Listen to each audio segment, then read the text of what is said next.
Howdy, it's Kyle talking about St. Louis. In this video, I'll be going over various aspects of the geography of the city. I'll be talking about the urban structure, the downtown, and many other neighborhoods. I'll be going over livability indicators to include walkability, public transit, housing costs, and crime. I'll be talking about economic indicators to include industries that drive the economy and companies headquartered in the city, but also cultural aspects as well. So if you're interested in learning more about the Mound City, this is the video for you.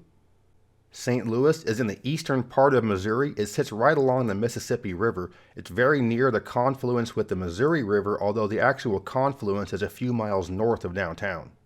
The city has a population of just under 300,000 people, which ranks it the 70th largest city in the U.S., and the population is declining.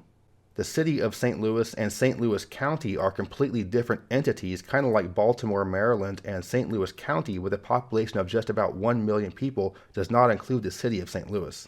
The combined metro area has about 2.7 million people. It's the 24th largest metro in the U.S.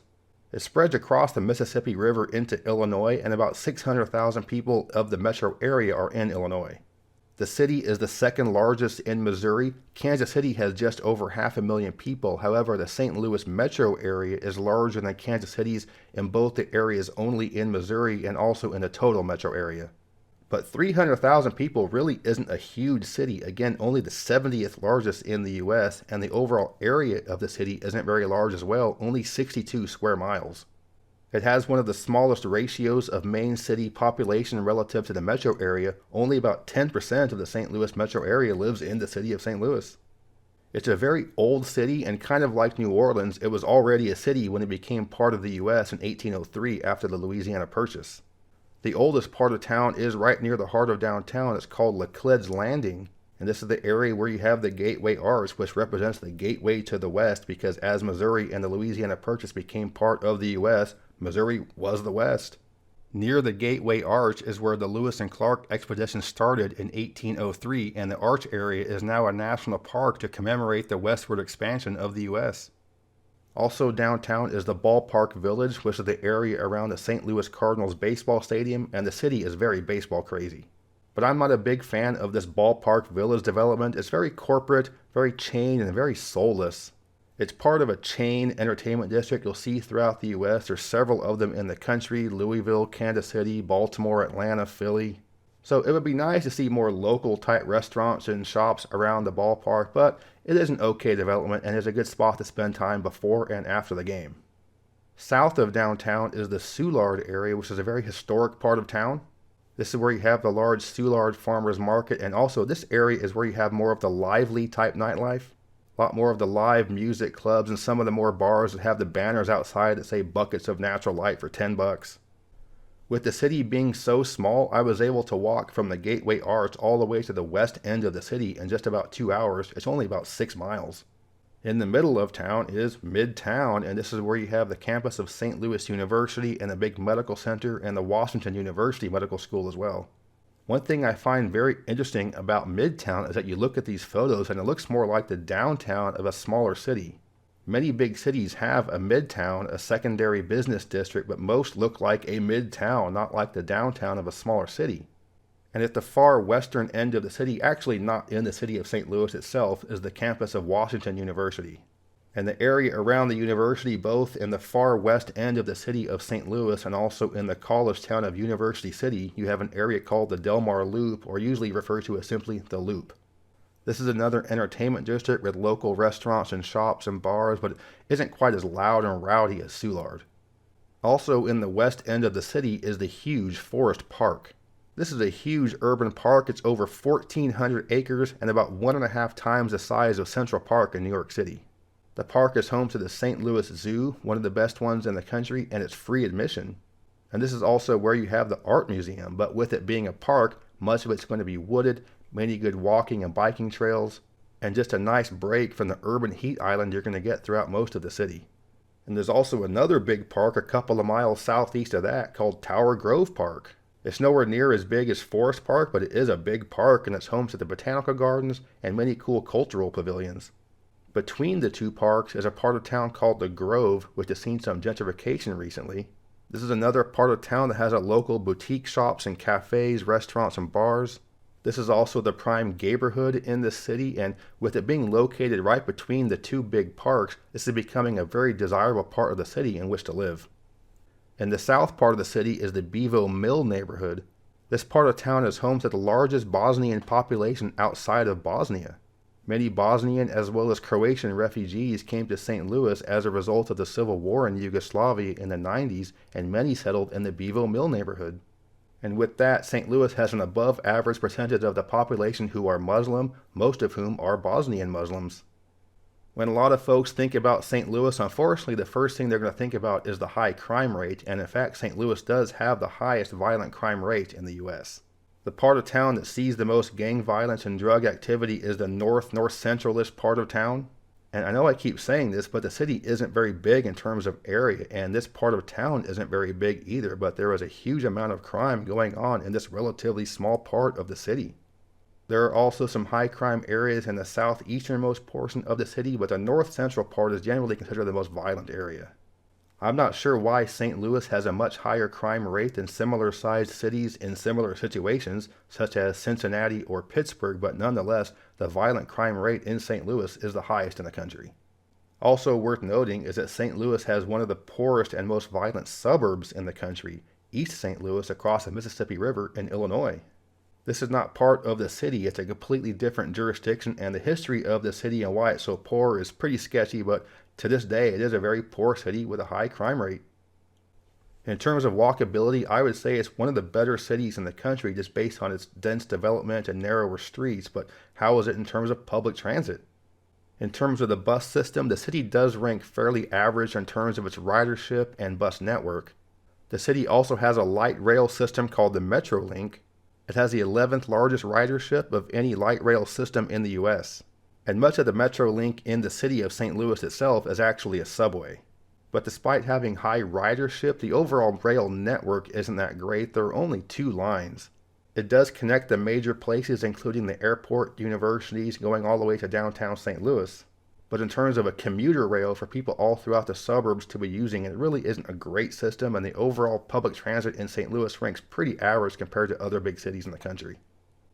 In terms of its economy, St. Louis is a relatively poor city. It also has a 24% poverty rate, which is well above the U.S. average for cities. So the city has a high poverty rate, but a lot of major companies are headquartered there. There are 7 Fortune 500 companies headquartered in St. Louis, which ranks it tied for 7th in the U.S. for total number of those companies in the city. So for the city to be ranked 70th in terms of population in the U.S. and the metro area 24th to be ranked 7th in terms of total number of Fortune 500 companies located there, well, that's pretty good. The largest companies headquartered in St. Louis include Edward Jones Investments, Centene Health, Emerson Electric, which makes rigid tools, and Panera Bread, which was originally called the St. Louis Bread Company.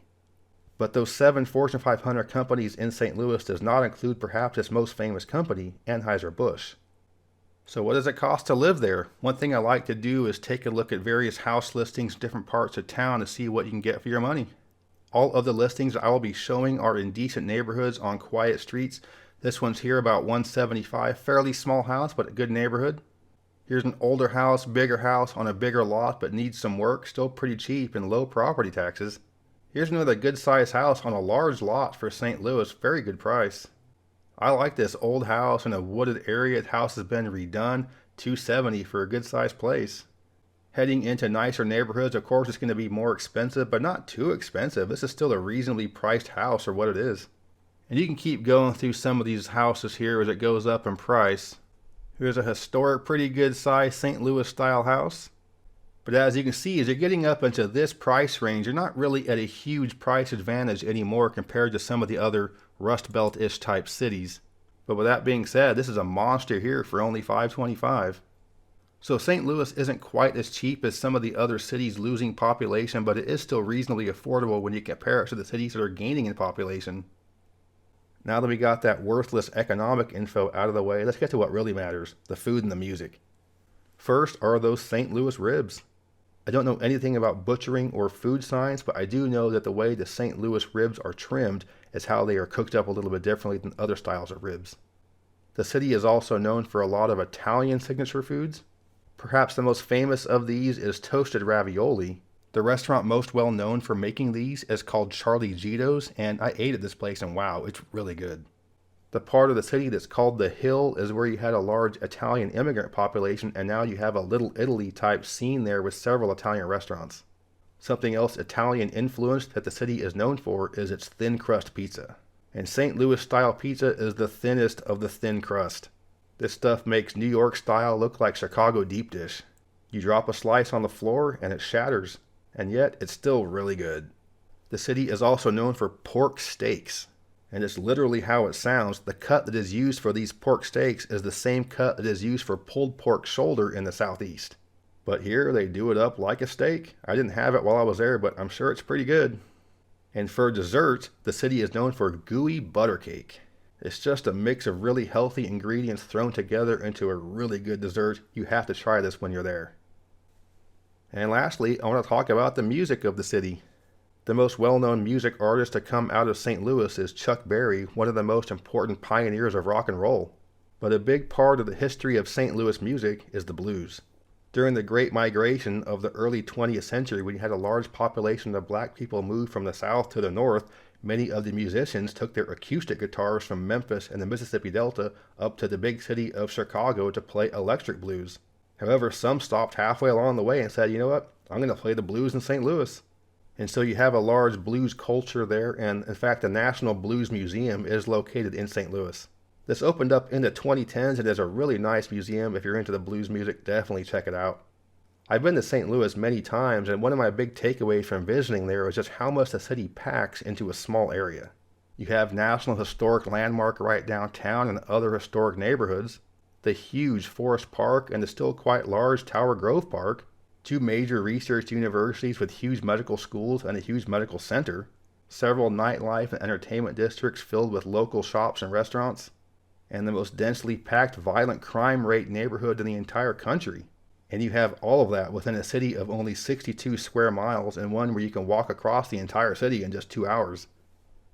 So that's my overview of St. Louis. It's often just known for the arch, baseball, Budweiser, and the crime rate, but there is a lot more going on in the city. And despite it being relatively small in terms of area and population compared to most of the other big cities in the US, it packs quite a bit of a punch. And it's not one of my absolute favorite big cities in the country, but it is kind of in that second tier, so I do like it, and I don't think it's deserving of all that bad rap it usually gets. I hope you enjoyed this video. If you did, please give me a thumbs up to let me know you approve, and subscribe to this channel if you're interested in learning more about geography. I'm talking about cities like this. I do state profiles, do rankings in all kinds of different categories, and I'm a bit of a nerd, so it comes from a nerdy perspective. But yeah, thanks for watching. Geography King, signing out. I'd like to give a special thanks to my superior patrons for their support, especially Joe Jing. Thank you very much. So if you're interested in buying a pin for the viewer wall map that I update every now and then, or just to support the channel, check out my Patreon page, link in the description. But as always, thank you very much.